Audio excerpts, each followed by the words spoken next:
Boa tarde. Neste dia sublinhamos a análise da liturgia que nos remete para o tempo da Páscoa, uma ocasião marcada pela ressurreição, mas que nos recorda também as situações que reclamam, também elas, momentos de ressurreição e resgate para a vida. Está connosco Juan Ambrósio, professor da Faculdade de Teologia da Universidade Católica Portuguesa. Olá, boa tarde. Olá, obrigado boa tarde. por estar uma vez mais entre nós. É um gosto. Temos aí o segundo domingo da Páscoa. As comunidades estão marcadas por esta toada de ressurreição, mas ao falar destas questões importa navegar sempre num horizonte de realismo e de encarnação desta própria ressurreição na realidade concreta dos homens e das mulheres que habitam os nossos dias. Um dos temas centrais deste segundo domingo da Páscoa, que se calhar até podíamos dizer que é o primeiro domingo depois da Páscoa. E porquê este primeiro domingo depois da Páscoa? Uma vez que se celebrou a ressurreição e que a ressurreição implica não simplesmente o renascer das coisas, mas numa certa continuidade, a criação de algo de novo, então a celebração da ressurreição não pode ficar, do meu ponto de vista, concentrada simplesmente na contemplação de algo de belo que aconteceu, mas essa contemplação tem que ser depois traduzida na produção desse algo de novo, ou seja, o de novo que aconteceu tem que ser traduzido na vida concreta das pessoas.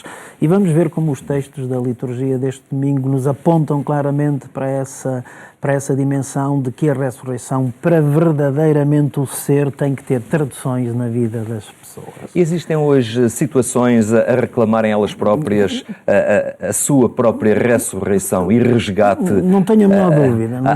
Há este livro que é agora muito recente, que nos fala do tráfico de seres humanos, que põe em destaque alguns casos. Fala-nos de uma figura muito conhecida na Igreja, Padre Abel Varzim, alguém que fez da sua vida concretamente um resgate contínuo da ressurreição, não é? Exatamente. Esse é claramente um dos temas em cima da mesa, com contornos muito diversos.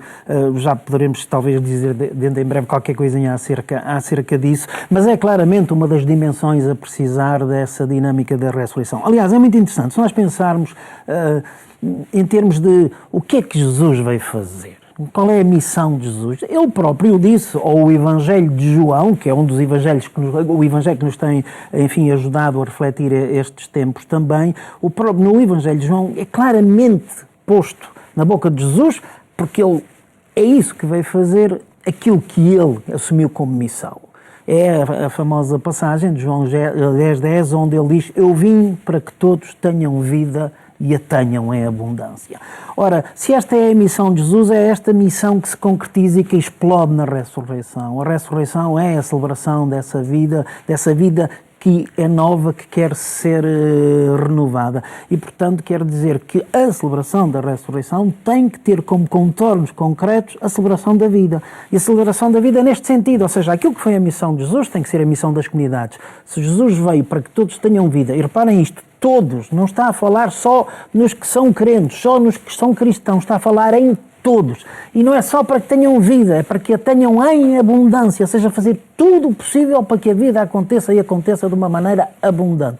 Então quer dizer que a missão das comunidades cristãs e dos cristãos não pode ser outra a não ser esta, o compromisso com a vida e com a vida em abundância de todos, não só dos que pertencem à comunidade, mas de todos. E, de facto, essa é talvez a melhor maneira de celebrar a ressurreição. Mas para nos centrarmos e sintonizarmos com o verdadeiro espírito litúrgico deste dia, vamos então escutar este Evangelho de João, que nos fica aqui pela voz de Luís Miguel Sintra. Na tarde daquele dia, o primeiro da semana, estando fechadas as portas da casa onde os discípulos se encontravam, com medo dos judeus, veio Jesus, apresentou-se no meio deles e disse-lhes: a paz esteja convosco.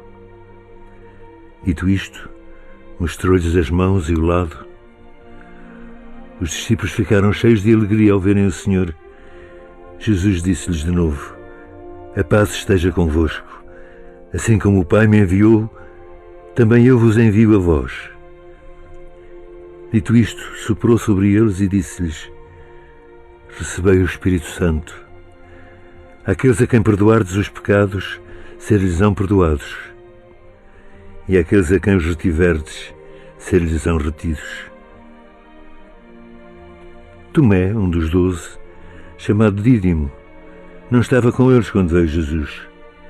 Disseram-lhe os outros discípulos: vimos o Senhor.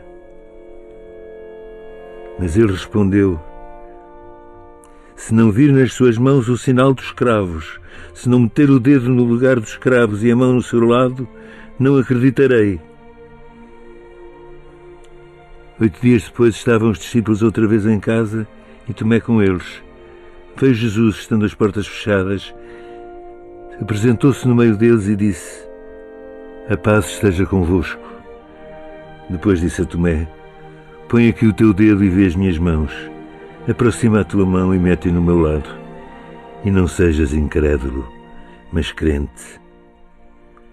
Tomé respondeu-lhe: meu Senhor e meu Deus. Disse-lhe Jesus: porque me viste acreditaste. Felizes os que acreditam sem terem visto. Muitos outros milagres fez Jesus na presença dos seus discípulos, que não estão escritos neste livro. Estes, porém, foram escritos para acreditardes que Jesus é o Messias, o Filho de Deus, e para que, acreditando, tenhais a vida em seu nome. Fica aqui então esta passagem. Um texto tão interessante. Interessante e conhecido com este célebre episódio da porque dúvida. Porque às vezes tão conhecido e nos Exato. passam ao lado algumas coisas que aqui são ditas e que são tão relevantes, Mas daqui podemos perceber que há um estado de medo, não é? De fechamento, mas que depois isso acaba de se ser abre superado. e, se quisermos, até podemos pensar um bocadinho a modo de desafio para o que é o desafio que se levanta à própria instituição eclesial, à própria Igreja Universal e a cada comunidade cristã em concreto, que a sua missão não é estar fechada, não é defender-se, não é ter medo, mas é sair portas fora, a tal Igreja em saída, e em direção às periferias, ou seja, em direção a que esta vida que celebramos com a ressurreição possa acontecer. E o texto, enfim, não diz disto desta maneira, é outra linguagem, mas podemos tirar claramente intuições. Vemos que o texto tem essencialmente duas partes, não é? Uma primeira parte que é mais onde se fala na aparição de Jesus no meio dos discípulos que estão fechados, e uma segunda parte mais relacionada com Tomé e com a sua primeira fase de incredulidade.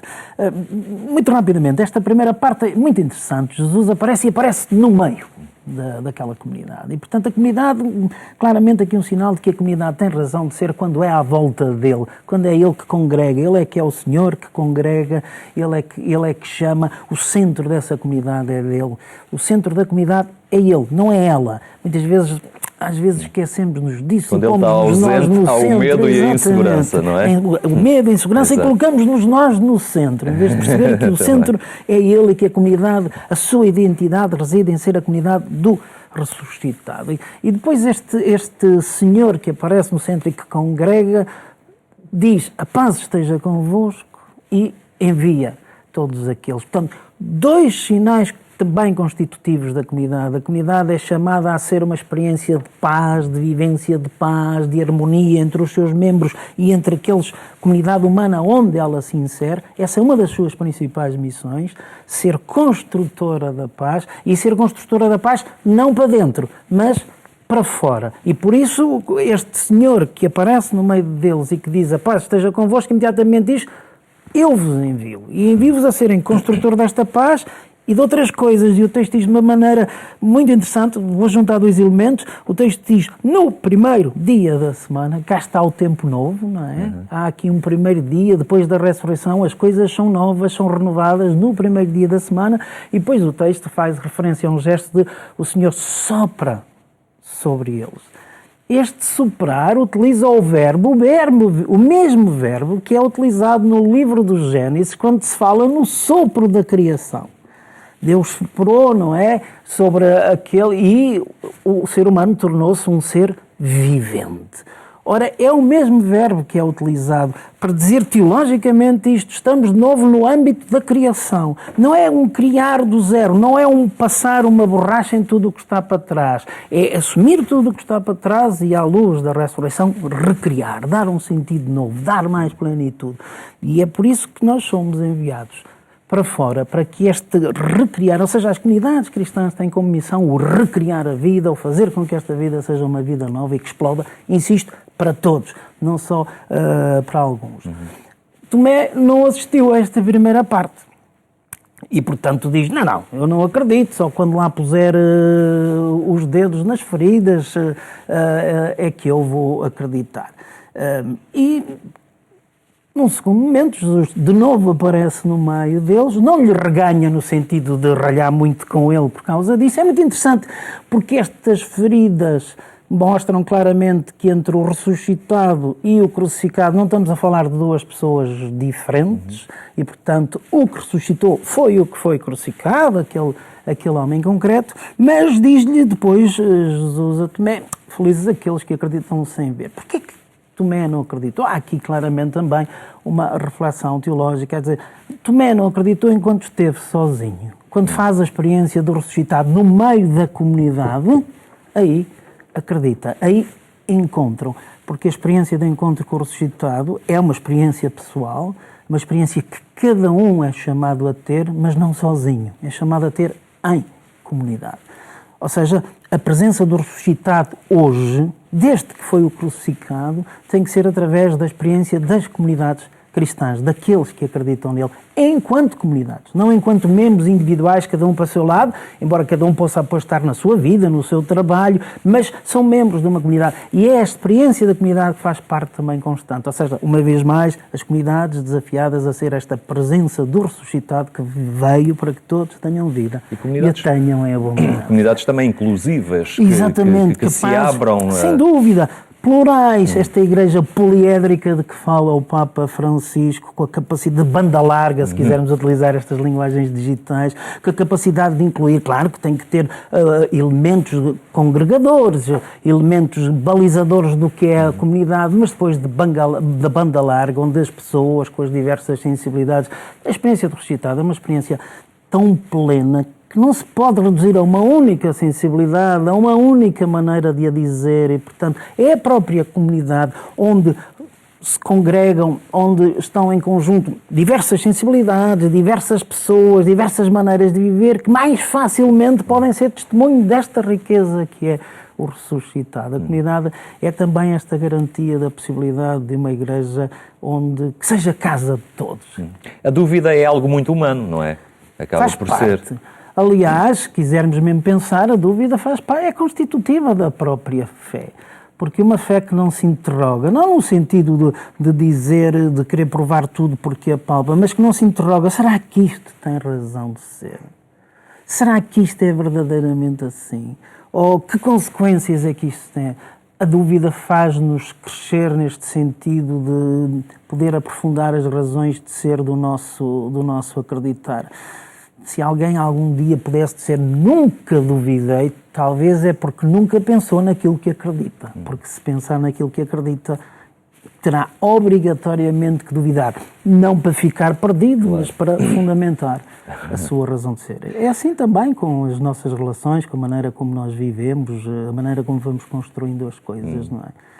Muito bem, vamos avançar. Avançamos para a primeira leitura nos Atos dos Apóstolos e desde aí percebemos como a comunidade então está a dar os seus primeiros passos fora deste ambiente fechado em que estava. Não é? Sai, vai para fora, vence os medos, as barreiras por causa do Senhor ressuscitado. E porquê é que ela é atrativa? É muito interessante isto, porque ela vai responder às necessidades concretas daqueles que se aproximam. Ou seja, há aqueles que têm na sua vida zonas onde essa vida é afetada, onde essa vida não é digna, onde essa vida não se vive em plenitude, vão sentir naquela comunidade uma resposta para a promover. E é isso que credibiliza esta igreja. É isso que credibiliza esta igreja, é isso que faz com que as pessoas se aproximem, isso faz com que o número daqueles que acreditam vá aumentando.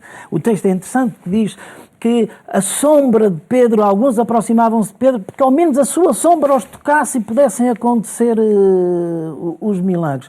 Esta imagem da sombra também é uma imagem que perpassa a Sagrada Escritura, a sombra do Criador. Ou seja, o que é esta sombra? Não estamos a falar da sombra física, como é óbvio, estamos a falar desta presença, desta comunidade, ali simbolizada em Pedro, não é? Que faz presente o ressuscitado e que faz com que a vida exploda nas necessidades concretas. E essa é talvez uma boa ponte para introduzirmos esta questão do tráfico dos seres humanos. É talvez uma das piores coisas que nós estamos a viver neste século XXI. E infelizmente não se fala o suficiente, porque falamos muito nos migrantes, ok, percebemos que, não sendo a mesma coisa, há aí pontos de convergência, mas isto é de facto, é incrível que no século XXI, com os avanços que temos, com as possibilidades que temos, talvez estejamos a viver o tempo da história onde há mais escravos.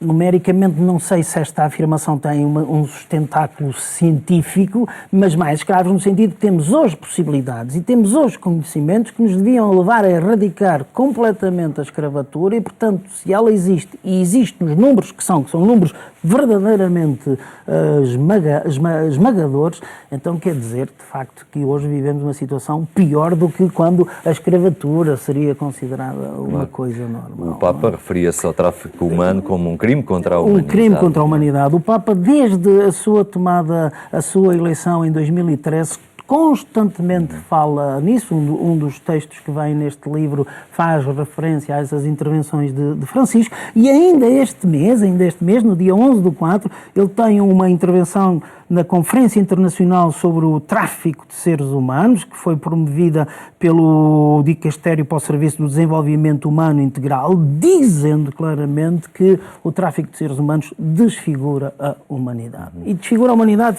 fala ele, em 3 níveis. Eu atrever-me a acrescentar um quarto nível, mas os 3 níveis são: o primeiro, a vítima, como é óbvio, não é? A vítima é completamente desfigurada porque é tratada como coisa. E quando uma pessoa é tratada como coisa, afeta a humanidade dessa pessoa. E tratada como coisa, como mercancia, como mercadoria, assim uma espanholada agora, como mercadoria que tem um preço, às vezes um preço quase irrisório, ainda por cima uma mercadoria que pode ser revendida e revendida e revendida e revendida, uma mercadoria que ainda por cima é muito versátil, porque funciona de muitas maneiras, pode ser para tráfico de órgãos, pode ser para o tráfico sexual, pode ser para o serviço doméstico, pode ser para o serviço dos campos, pode ser para o serviço da construção, enfim, e portanto é uma mercadoria desse ponto de vista para estas redes que não vale nada a comprar e pode valer muito a vender. Portanto, isso desfigura completamente a vítima. Desfigura a pessoa que é o traficante. Porque se é capaz de tratar um seu semelhante assim, então quer dizer que a própria humanidade dele está afetada, claro. Está aí ferida e ferida de uma grande maneira. E não podemos festejar e celebrar plenamente a ressurreição, se não estamos claramente a provocar a liberdade destas pessoas. E o Papa fala num terceiro nível de desfiguramento, que é a humanidade enquanto tal. Claro. Se há alguns dos membros da humanidade é afetado, então é a humanidade quanto tal que é desfigurada. Eu atrevia-me a acrescentar um quarto elemento de desfiguração disto, que já apanhou também por causa da humanidade, mas que é aquele que vou chamar, mesmo com esta expressão que pode ser dura, o cliente. Há tráfico de seres humanos, porque há gente a vender, mas há gente a comprar.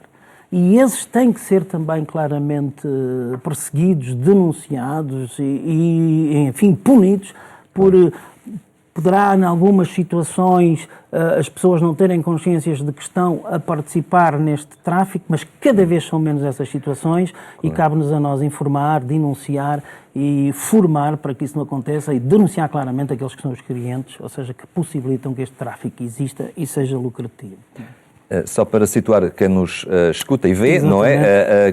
Falamos estávamos a referir a este livro Tráfico de Seres Humanos, Testemunhos e Documentos, uma coordenação de António Silva Soares, e é uma edição da Caritas Portuguesa, da CIRP e também do Fórum Abel Varzim, que coloca uma série de situações, de testemunhos. Testemunhos e documentos da Igreja sobre esta questão. Exato, e tem um primeiro texto, do Licínio Lima, que fala sobre o padre Abel Varzim, que é de facto aquele que está na base do fórum, narrando-nos o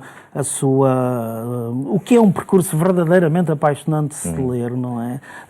Ele celebrou a ressurreição. É muito interessante a vida do padre Abel Varzim, tem uma parte mais política, vamos deixar essa de lado. Ele, entretanto, é mandado por várias razões para a paróquia da Encarnação no Chiado, não é? Onde ele se depara com o problema de tráfico de seres humanos, de outra maneira, que é a prostituição, claro.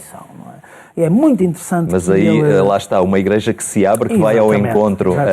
Num primeiro momento, não. Mas depois ele que vai para lá com a missão de erradicar estes lobos do seu rebanho, estas raparigas do seu rebanho, de repente, para ele acontece também a ressurreição. Exato. E ele percebe que elas não são os lobos do rebanho, são também membros ali, do seu rebanho. Cristo, muito evidentes. E então toda a sua vida, a partir daí, é a libertação desta gente. Não há ressurreição sem libertação. Exatamente. Não pode haver. Só para terminar, a segunda leitura, e muito rapidamente temos o Apocalipse, não é? Que é sempre muito misterioso, mas o que é que há a reter deste... Este texto é escrito, é preciso ver o contexto em que o texto é escrito. As comunidades cristãs estão a ser perseguidas, os cristãos estão a ser perseguidos e fortemente perseguidos, e portanto estão a começar. E agora, o que é que nos vai acontecer? E então o texto, de uma maneira muito simbólica, porque este texto é assim, vai-lhes dizer: não temais. É um texto dirigido aos 7 candelabros, às 7 igrejas, ou seja, a todas as igrejas, dizendo: